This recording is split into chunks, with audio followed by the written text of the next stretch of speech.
আমি আল্লাহর কাছে অনেক শুকরিয়া করছি যে এই পবিত্র অবস্থান থেকে, এই জায়গা থেকে 1991 সালে দেশনেত্রী বেগম খালেদা জিয়া আমার মনোনয়ন ঘোষণা করেছিলেন। এখান থেকে আপনারা হয়তো ছোট ছিলেন, আপনাদের মুরব্বীরা ছিল। আমি অত্যন্ত গর্ববোধ করছি এই এলাকার বাইতুল নামে আমার সভাপতির একটি সভা হয়েছিল, যেখানে প্রধান অতিথি ছিলেন রাষ্ট্রপতি শহীদ রাষ্ট্রপতি জিয়াউর রহমান সাহেব সভাপতি ছিলেন। আজকে আমার সৌভাগ্য হয়েছে তাদেরই পুত্র, এই দেশের গণমানুষের নেতা,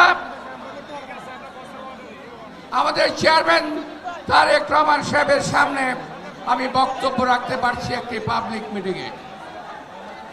আমি তাকে কৃতজ্ঞতা জানাই ওনাকে যে উনি আমার এই নির্বাচনী প্রচারণা সভায় অনেক কষ্ট করে এখানে এসেছেন।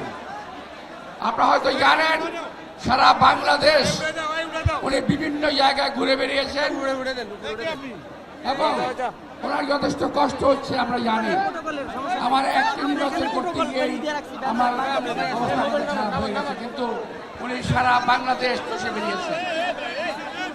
আমার সৌভাগ্য হয়েছিল এরকম সময়ে আমি দেশনেত্রী বেগম খালেদা জিয়াকে সঙ্গে নিয়ে সারা বাংলাদেশ তথা ঢাকা মহানগরী ঘুরে বেরিয়েছিলাম।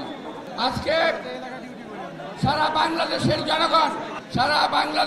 জনগণ ভোট দেওয়ার অপেক্ষায় আছে। আমাদের এই ভোট আমাদের অর্জন করা ভোট।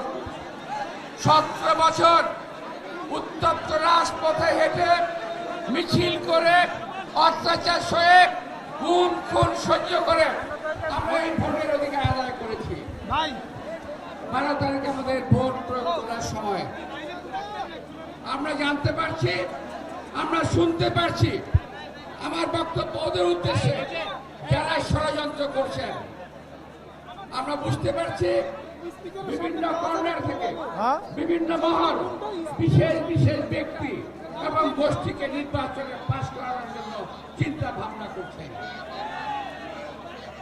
এর মধ্যে ঢাকায় কয়েকটি সিট, বাংলাদেশে আরো কয়েকটি সিট তারা জোর জবরদস্তি করে ইলেকশন ইঞ্জিনিয়ারিং এর মাধ্যমে নিয়ে যাওয়ার চেষ্টা করবে। প্রিয় ভাইরা, আমরা রাজপথে বহু বছর সংগ্রাম করেছি, বহু রক্ত ঝরিয়েছি, আর একটা দিন কষ্ট করে আমরা ভোট দেব এবং পোলিং সেন্টার পাহারা দেব। ওই পোলিং সেন্টারে যদি কেউ কোনো অরাজক পরিস্থিতি সৃষ্টি করতে চায়, সরকারি কর্মকর্তা হোক বেসরকারি কর্মকর্তা হোক, কাউকে আমরা ছাড় দেব না ইনশাআল্লাহ। এই কথা আপনাদের মাথায় রাখতে হবে। অনেক চক্রান্ত হচ্ছে, অনেকে বিদেশ থেকে চক্রান্ত করছেন, এই দেশে একটা হানাহানির সুযোগ তৈরি করার চেষ্টা করছেন। এই সুযোগ আমরা